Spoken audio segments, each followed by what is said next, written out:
Ekitimba ky'omwotugira abasajja ninga akiwonye mmaliddewo sikyadda toddangamu nakutuma eno bantu wange n'abantu b'otuma mbonyezza okutayira buli omu alekere munneewo emirembe gye tewali kitalimwa kulemeddwa kukooyi abaagalwa akomyawo ebyensi tebikoma buli omu alabira abeewaawe kwaeri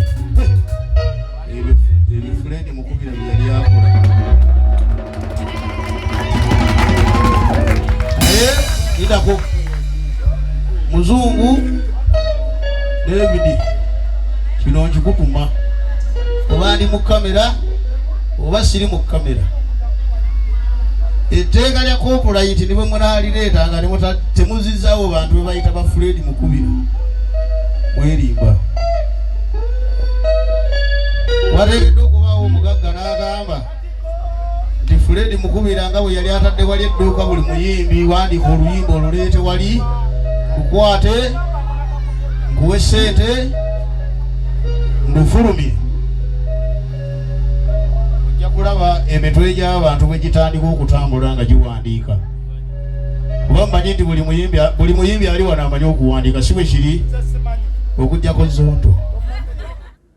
Ebyo n'ebirala bye bimu ku bibadde wali ku kyalo Kyetume Nazigo mu disitulikiti y'e Kayunga nga tuli mu lumbe lw'omugenzi FM Studios oba Fred Mukubira eyali omuguzi w'ennyimba.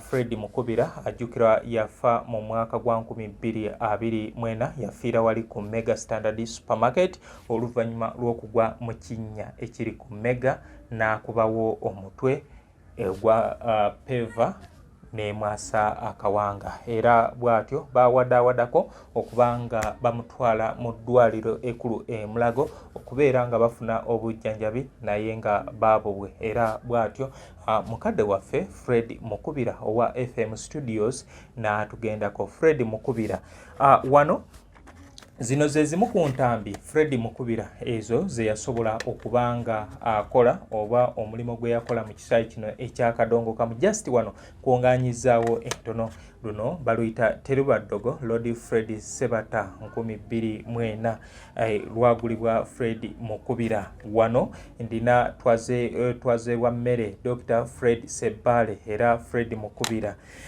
ekigumya amaka gwe mukwano ogulimu ekyekyo oba gwe wasinga tegeerako faamu eno yali Fred Mukubira. Kati mwe akagaali kange mwe abavuga obugaali obutali bwammwe era neeno yagulibwa Fred Mukubira. Endala tape kwezo ze yagira wano akapande kente Dr. Fred Sebale ne Nalongo Lydia Nakitende era yali Fred Mukubira. Fred Mukubira era ogenda kumujjukira akasimu tugende nkaase olwa Fred Sebale olutambi olwo era ye yalugula. Oluvubuka oluto prose n'afuka era Fred Mukubira. Wenkwata zino twazogeddeko eno Terubaddogo eno akagaali wano awalala ndina egaali ekozeeko Sabanyi Gerard Kiweewa egaali ekozeeko Sabanyi Gerard Kiweewa era nayo yagulibwa omugenzi Fred Mukubira. Akameme Gerard Kiweewa ekitegeeza omulimo guno omwami ono yali agukoledde ddala. Fred Mukubira era ojja mujjukira nti teyagula zino zokka wabula yagenda agula n'ennyimba ez'enjawulo okugeza oluyimba Funtula, Bebekulu ne Bobby Wine biri lwagulibwa Fred Mukubira. Fred Mukubira yafiira ku myaka 6. Kale katulabeko ebimu ku ebyo ebyabadde mu lumbe nga tujjukira oba twoteekateeka okwabya olumbe. Wenjogerera obudde buno wali Ekyetume bali mu kwabya olumbe era omukolo ogwo gugenda maaso. Neebaza muto wange Ntambi Rogers bambi webali kubeera musajja wa buvunaanyizibwa ye yakoze enteekateeka yankyalirako wano twali tunyumya agamba nandyagadde nfunewo engeri gye tuyinza okubeera nga tujjukira muzeeyi taata.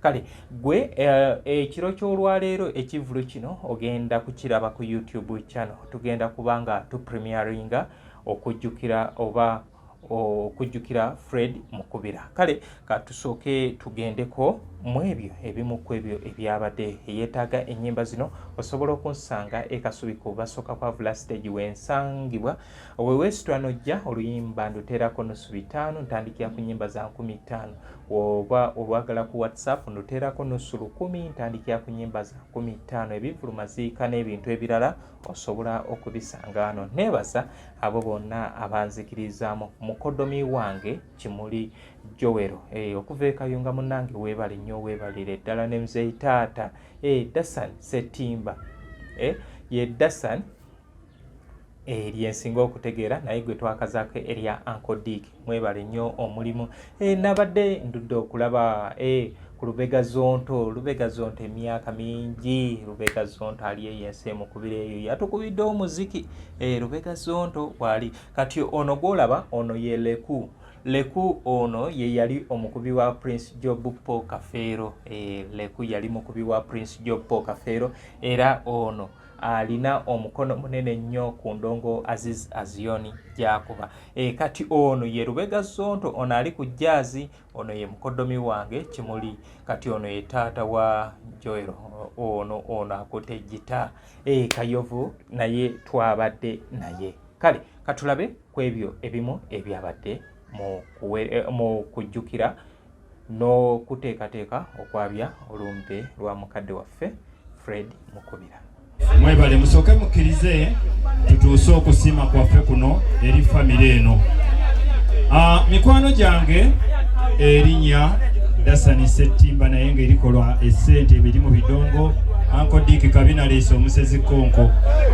Tutuusa okusiima kwaffe eby'omusezi mujja kubimanya eri famire eno olw'okukola omulimu omulungi okujjukira muganda waffe Mukubira FM. Omwami ono abasinga bano abato tebamutegeera naye yayitimula nnyo abayimbi yakolerera nnyo ekisaawe kya music era mutukoze bulungi nnyo abafamire eno kino kyemukoze. Simanyi oba muzungu gwendi ku kamera oba tonnatandika.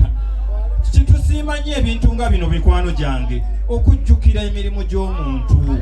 Mukole ebyo bye bali bajjukirwako ne banna abasigalawo ne bagamba mu butuufu bannanga abafamire eno mutukoze bulungi nnyo. Bannange Mukubira yakolerera ekisaawe ky'okuyimba. Abasajja bonna be muwulira abatutumufu bakolerangayo ennyimba. Ba Fred Nkambwe, ba Kafeero, ba Basudde, baani bonna so mutukozo. Amatunulayo. Waliyoki? Temuddamu kuloga bannammwe.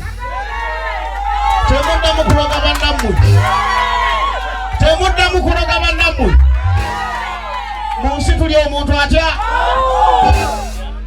Bwebako bw'otudde tunula waggulu w'omutwe gwo. Wabaawo kiweegomba ogololanga omukono n'okinoga. Kasita kigaana ng'oyimuka n'oddamu n'ogolola. Kasita kyeyongerayo olinya akameeza onogera kifuba. Kasita kigaana toteekako akameeza kakubiri kajja sirituka ogwate mwana wa taata ofiire byamalusu. Ebyo bye byandeese tunaddamu bwali bakkiriza. Kasaba musabire Mukama jjiri byonna agira ababeezaawo. Ebyandeese tunaddamu bwali bakkiriza. Kasaba musabire Mukama jjiri byonna agira ababeezaawo.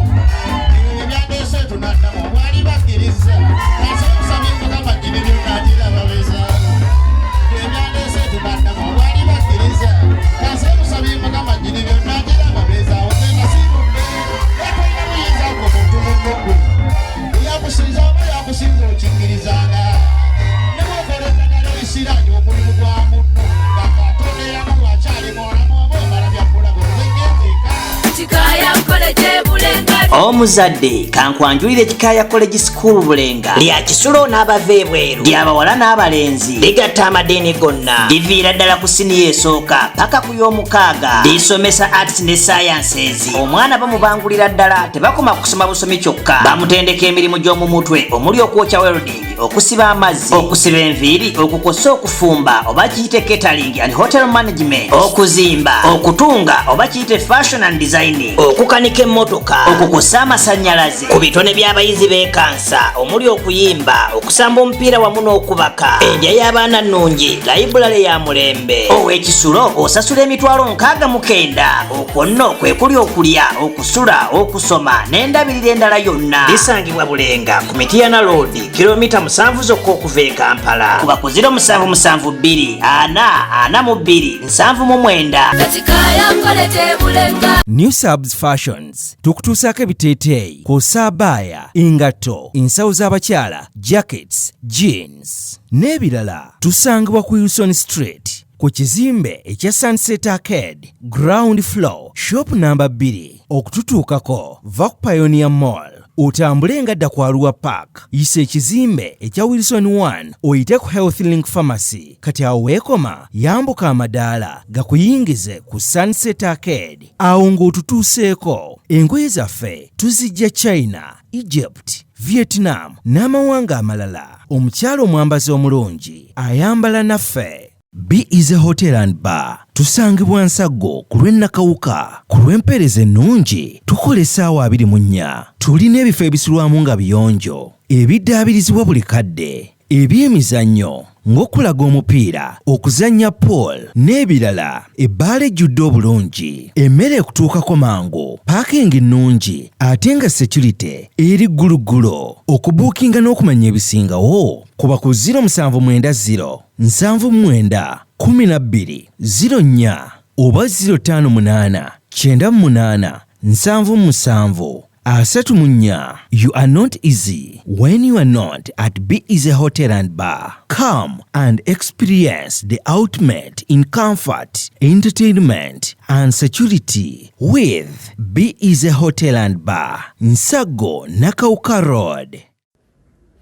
Ebyo n'ebirala bye bimu ku bibadde wali ku kyalo Kyetume Nazigo mu district y'e Kayunga nga tuli mu lumbe lw'omugenzi FM Studios oba Fred Mukubira eyali omuguzi w'ennyimba. Fred Mukubira ajjukirwa yafa mu mwaka gwa 2024 yafiira wali ku Mega Standard Supermarket oluvannyuma lw'okugwa mu kinnya ekiri ku Mega n'akubawo omutwe gwa peva nemwasa akawanga era bwatyo bawadawadako okubanga bamutwala mu ddwaliro ekulu Mulago okubeera nga bafuna obujjanjabi naye nga babobwe era bwatyo mukadde waffe Fred Mukubira owa FM Studios n'atugendako. Fred Mukubira wano zino ze zimu ku ntambi Fred Mukubira ezo ze yasobola okubanga akola oba omulimo gwe yakola mu kisaayi kino ekyakadongo kamu just wano kuonganyizaawo entono. Luno baluyita Terubaddogo Lord Fred Sebata 2024 lwagulibwa Fred Mukubira. Wano ndina twaze wa mmere Dr. Fred Sebale era Fred Mukubira. Ekigumya amaka gwe mukwano gulimu ekyekyo oba gwe wasinga tegeerako faamu eno yali Fred Mukubira. Kati mwe akagaali kange mwe abavuga obugaali obutali bwammwe era neeno yagulibwa Fred Mukubira. Endala tape kwezo ze yagira wano akapande kente Dr. Fred Sebale ne Nalongo Lydia Nakitende era yali Fred Mukubira. Fred Mukubira era ogenda kumujjukira akasimu tugende nkaase olwa Fred Sebale olutambi olwo era ye yalugula. Oluvubuka oluto Prose n'afuka era Fred Mukubira. Wenkwata zino twazogeddeko eno Terubaddogo eno akagaali wano awalala ndina egaali ekozeeko Sabanyi Gerard Kiweewa. Egaali ekozeeko Sabanyi Gerard Kiweewa era nayo yagulibwa omugenzi Fred Mukubira. Akameme Gerard Kiweewa ekitegeeza omulimo guno omwami ono yali agukoledde ddala. Fred Mukubira era ojja mujjukira nti teyagula zino zokka wabula yagenda agula n'ennyimba ez'enjawulo okugeza oluyimba Funtula, Bebekulu ne Bobby Wine 22 lwagulibwa Fred Mukubira. Fred Mukubira yafiira ku myaka 6. Kale katulabeko ebimu ku ebyo ebyabadde mu lumbe nga tujjukira oba twoteekateeka okwabya olumbe. Wenjogerera obudde buno wali Ekyetume bali mu kwabya olumbe era omukolo ogwo gugenda maaso. Neebaza muto wange Ntambi Rogers bambi we bali kubeera musajja wa buvunaanyizibwa ye yakoze enteekateeka yankyalirako wano twali tunyumya agamba nandyagadde nfunewo engeri gye tuyinza okubeera nga tujjukira muzeeyi taata.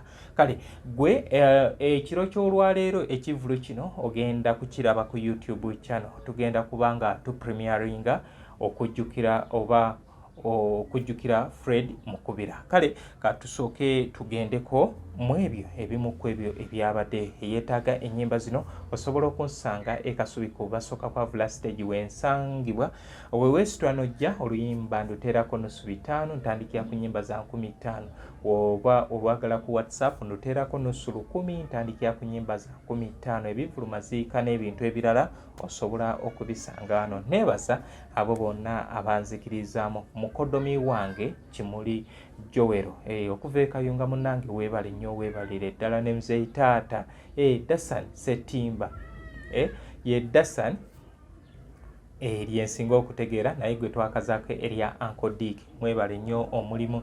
Nabadde ndudde okulaba ku Lubega Zonto emyaka mingi. Lubega Zonto ali eyense mukubira eyo yatukubidde omuziki Lubega Zonto wali kati ono gwolaba ono ye Leku ono ye yali omukubi wa Prince Job Paul Kafeero. Leku yali mukubi wa Prince Job Paul Kafeero era ono alina omukono munene nnyo ku ndongo Aziz Azioni gyakuba. Kati ono ye Lubega Zonto ono ali ku jazz ono ye mukodomi wange Kimuli. Kati ono ye taata wa Joero ono akutte gita Kayovu naye twabadde naye. Kale katulabe ku ebyo ebimu ebyabadde mu kujjukira n'okuteekateeka okwabya olumbe lwa mukadde waffe Fred Mukubira. Kale muntu wange nyambadde Arsenal anti okimanyi ekiriko olunaku olwaleero okwetooloola ensi yonna. Oyinza okulowooza nti Idi oba Ssekyo tuli mu biseera ebya Sekuukulu. Buli wamu wooyita simanyi bano bagundi oba bo ebikopo bye babadde batwala babadde basanyuka batya naye ndowooza tubalaze engeri y'okusanyuka. Kale tugenda kuba tutunuulira ku Fred Mukubira yani tusobole okubanga tumwekenneenya bulungi. Oba oliawo oyinza okuba ng'olina by'obadde tomanyiiko naye nga ntwala omukisa guno okwongera okwebaza eri oyo yenna angoberera okusinzirira yonna gy'oli. Wasiza otya osiibye otya olunaku lugenze lutya ekiro kyakututte kitya. Nze Muzungu David owa Muzungu David Kadongo Kamo Music Analyst. Woba tongoberera nga nkusaba nti ngoberera subscribing awo wennyini awali ekigambo subscribe era oddawo n'okoonawo bakulaga okuteekako notification kati n'oteekako all nti byonna byemba ntadde basobola okuweereza notification. Kale muntu wange programu eteekebwa mu St. Kikaya College and Vocational School basangibwa ali Bulenga ku 7 badde ne boarding arts ne sciences. Twalayo omwana bamubangule Mwami Mubiru Charles wali okubanga akuweereza olunaku lw'enkya okusoma kuukwo kugenda kubeera nga kuddamu. Kale twalayo omwana ku mitendera gyonna primary weri Kikaya Primary School, Kikaya Vocational abo ba course za mutwe then ne Kikaya Secondary abo tubasomesa bino ebyaffe ebya bulijjo. Kati okwambala obulungi ogenda ku Be Easy Hotel and Bar wali ensagu ogenda gwe ayagala okubeera nga osanyuka kati leero tumalako Premier League ogenda ku Be Easy Hotel and Bar wali ensagu omupiira we tugenda okubanga tugulabira. Sanyuka olabe giant screen ekyamazima bagenda kwasa Martin Odegaard ekikopo ng'ekyamazima olaba nga bamukwasiza ekikopo. So bakubuli bwe tulaba bu TV ng'olinga labira katoki oli bamukwasiza kikopo naye nga balinga abamukwasiza akakopo. Kale ebyo byonna bigenda kubeera ku Be Easy Hotel and Bar. Ate era wooba okooye munange teweemenya nti odda waka osobola okusulayo n'oddenkeera oweewo osobola okugenda naye munange omupiira ne mugunyumirwa beebo aba Be Easy Hotel and Bar wali ensagu. Kati okwambala onyume bulungi Idi etuuse tugenda mu Idi y'ebisolo. Lwaki olya nga tonyumye? Obulamu tukola kubeera bulungi. Kati okubeera obulungi mulimu okulya n'okwesanyusa. Kati genda weeyambaze ng'ogenda ku New Subs Fashions basangibwa ku Sunset Arcade, tambula ng'ova ku New Pioneer Mall oda ku Alwa Park Isa Wilson 1 Health Link Pharmacy. Kati Health Link Pharmacy weekoma yambuka amadaala ogenda kuba olaba New Subs Fashions. Hajjati Namatovu Fatuma wali okuweereza. Gwe ayina akalango n'ebirala osobola okuntuka. Muganda wange Leku oyo nga akuba endongo. Mwe mulabye abantu ab'enjawulo nga bakuba endongo, naye nsaba olabeko show gye twakoze ekyetume. Lwakuba twatuse a bit late naye era twasobodde okubeera kubanga twabadde ate tulina okugenda ne Kayovu, twasimbudde essaawa 3, Kayunga twatuseeyo ssaawa 5, eri twatuseeyo 5 nga kitundu, ne tukola paka ku 7 kitundu, ate nga tulina okudda e Kampala. Bwe tutyo Kampala tutuuse mu ssaawa 10. Kale ndowooza okitegeera bye tuyitamu okubanga tusobola okubaweereza ebintu bino. Kale oli n'omusanga ng'akugamba nti mwami muzungu mpaako kino, nedda munnange eki ebintu bino mbiteekamu. Kale naawe ogenda kubanga onyamba ng'olina ky'oteekamu. Kale katutunuulire ku zimu ku ezo entambi mukadde waffe Fred Mukubira ze yakula. Fred Mukubira ogenda kumujjukira y'omu ku baagula omuyimbi Abdulmulas, ekigumya amaka, best man, ezo zonna zize. Then kuliko SMS n'ekooti y'amaka. Ekooti y'amaka kye kisenge, ezo zaagulibwa omugenzi Fred Mukubira. Kati waliwo muna Arsenal munnange Mawule, ogamba otya munnange? Ninze omusogawo okuba otyo nkyayi ino, naye nga kansuubire nti oli bulungi eyo yonna gyali.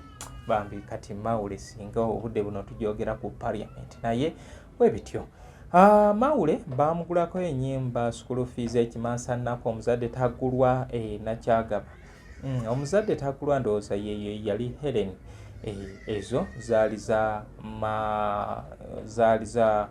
FM Studios. Kati Dr. Fred Sebale na Wolovu nkugambyeko nti akapande kente lwe yayimba ne Nalongo Lydia Nakitende, kosa luno lwe yayimba ne Betty Nabulya Sansabula akasimu tugende nkaasi. Omulala Lord Fred Sebata teriba ddogo. Olutambi lwenzijukira Fred Mukubira lwe yasembayo okugula ndowooza ye yali teriba ddogo. No, olulimi lwange olwa Prince Jopo Kafero zezimu kubanga twali tugenda mweno ensi eriwo ey'okubeera ng'ebintu bikyankalana. Gerard Kiweewa egaali ekozeeko akameeme, then eri nkugambye Funtula. Ezo zezimu ku ntambi omukulu ze yakola. Fred Gondi Leku yatukubye ennyimba ekyamazima n'atukuba ez'engulu. Mbadde simanyi nti endongo eno oyinza okuba tonyumirwa bintu yayimbye oba kubanga mudaama w'engulu awo n'atukuba ennyimba zeeyo. Then yatukubidde oluyimba lwa abeera Madiru System. Nenzikiriza nti ekitone kisigala kitone. Kale Fred Mukubira yani Fred Mukubira yazaalibwa ennaku z'omwezi nga 21 April 1964. Yafa nga 27 Ogwokuna 2024. Yali yakava mu kubeera nga ajaguza amazaalibwa ge. Ndowooza yayisaako ennaku 6 bw'atyo Mukama Katonda n'amujjulula. Kugambye nti Fred Mukubira okufa yafiira wali ku Mega Standard Supermarket. Yali atambula. Juzi nali ne Ntambi Rogers ti muzeyi taata yalina enkola nga waaba atambula omukono guno atera oguteeka mu nsawo, so accidentally ya steppinga mu kinnya. Ebyo nga wobimanyi Kampala bwafaanana. Kampala we tubeera nga bagamba ekidiba kiddira nanyini kyo. Kale naffe bwe tutyo twakkiriza nti tuli mu kibuga Kampala. Kale ne Fred Mukubira naye bw'atyo bwe yagira n'alinnya mu kinnya ekyo. Okulinnya mu kinnya munnange kwe kukubawo omutwe era n'aba nga teyasobola kubeera nga adda nkulu akawanga kayatika. Kale Fred Mukubira then wakati wano mwe abalina obutabanguko mu maka ziiza obutabanguko mu maka initiative Saalongo Kiviiri omwami ono asomesa ku butabanguko obubeera mu maka. Alina emisomo egyo ebikula 42. Nkusaba nti ogenda munoonyako ku YouTube channel ziiza obutabanguko official otandike okusoma naye. Omanyi tufune ebizibu bingi ffe ebiseera ebisinga naye olw'obutafuna bantu abasobola kubanga batuyambako okututegeeza nti kino munaye wandikikose bwoti ne bwoti. Kale tukyali ku Fred Mukubira. Fred Mukubira abazadde bonna kati bagenzi ye omugenzi Sebale Nicholas ne Namoga Erios. Naye nga Mukubira obuzaale bwabwe bweruweero naye ndowooza eri ekijja ekyetume yensonga lwaki bagira. Kale Fred Mukubira okujja mu ndongo tujja kujjukira nti Fred Mukubira yava mu United Sound Studios. United Sound Studios ogenda kujjukira nti eyo ye yazaala Kase Music Recorders oba Kato Second Wilson Kuita kubanga yamutwalayo HK. HK yamutwalayo nga mujja mu mulimu ogw'engato, yali akuba ngato ddagala, yali Cobra bwatyo bingi nti yali akola wenyini ku Gondi ku United Sound Studios abayimbi nga abalaba ate n'okwegomba omulimu ogwo. Kale bwatyo kwe kuyingirawo ojja kujjukira era mweno United Sound Studios ne Kasajja and Sons yayitayoko akasiwuukira HK mwe yava okubeera nga yeetongola okubanga akola HK. Kasiwuukira ne yeetongola n'akola Kasiwuukira, Kasajja and Sons n'akola ebibye, Kase n'akola ebibye. Kati era HK ono Fred Mukubira nga avudde mu bano avudde mu United Sound Studios yasooka kubeera reseller number 1 reseller owa Kasiwuukira nga ye agula contract ku Kasiwuukira n'agula contract ku HK oba Hassan Kasule Studios ye n'agenda n'atunda on behalf of HK and Kasiwuukira naye oluvannyuma yasobola okubeera nga yeetongola.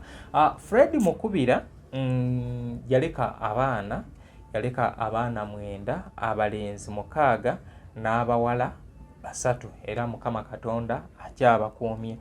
Mu bano omusika yoyo gwe nali naye yono gwe ndi naye very intelligent. Ntambi Rogers ye omwana omusika. Then n'abeera ne Sebale David, Nasasila Winifred, Sekiana Joero, Mukaro Ronald, Namukubira Patience, Nasanga Wibro, Sekate Alex ne Martin Fred Mukubira be baana omugenzi be yaleka. Era nafunye omukisa abamu ne mbalabakaawo lwakuba bangi baagala stories ebijja okulamaga naye ng'ejje bwabadde bwakiro nabadde sisobola kugira kugumiikiriza kubanga nabadde n'ebyokola ebirala ate n'okubeera ku mbaga yaffe n'ey'olwaleero naye nga tutwala ekikopo. Kale nemba nga ndina okudda e Kampala ate ntambuze obulamu. Kale bwe tutyo yenteekateeka nga weeri wano muganda waffe Leku ali ku luyimba lwa olabya ngayi wange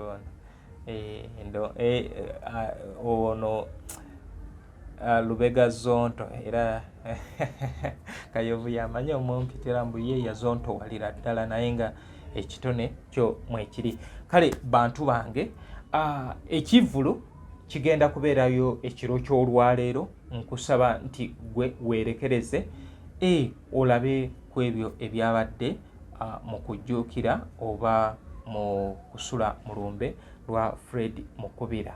Nze Muzungu David Kadongo Kamu music analyst nyongera okwebaza era nkugamba nti tojjaawo sigala ng'ongoberera oba oliawo olina by'oyinza okubeera nga oyongera okutegeera ebikwata ku ndongo. Kanjagalize abo bonna abawangudde nange aba kilabu ya Arsenal ganyana ganyeebwa muwangazi, then n'abo abagenda mu birthday namwe tubaagaliza ebirungi. New Subs Fashions tukutuusaako ebiteeteeyi kw'ossa abaya, engatto, ensawo z'abakyala, jackets, jeans n'ebirala. Tusangibwa ku Wilson Street ku kizimbe ekya Sunset Arcade ground floor shop number 2. Okututuukako va ku Pioneer Mall otambule nga dda ku Arua Park, yisa ekizimbe ekya Wilson 1 oyite ku Health Link Pharmacy. Kati awo weekoma yambuka amadaala gakuyingize ku Sunset Arcade. Awo ng'otutuuseeko engoye zaffe tuzijja China, Egypt, Vietnam n'amawanga amalala. Omukyala omwambazi omulungi ayambala naffe. B is a hotel and bar. Tusangibwa Nsaggo ku lw'Ennakawuka. Ku lw'empeereza ennungi tukola essaawa 24. Tulina ebifo ebisulwamu nga biyonjo, ebiddaabirizibwa buli kadde, eby'emizannyo ng'okulaga omupiira, okuzannya pool n'ebirala. Ebbaala ejjudde obulungi, emmere ekutuukako mangu, paakingi nnungi ate nga security eri gguluggulo. Okubuukinga n'okumanya ebisingawo kuba ku 0790 79 12 04 oba 058 98 77 34. You are not easy when you are not at B is a hotel and bar. Come and experience the ultimate in comfort, entertainment and security with B is a hotel and bar. Nsaggo Nakawuka Road.